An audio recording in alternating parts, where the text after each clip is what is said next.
Imagine a plant that drinks fog. Meet the desert-dwelling welwitschia, a quirky survivor of the Namib Desert.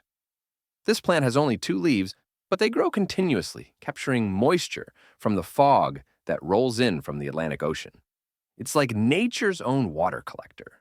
The welwitschia can live for over 1,000 years, thriving in one of the harshest climates on Earth.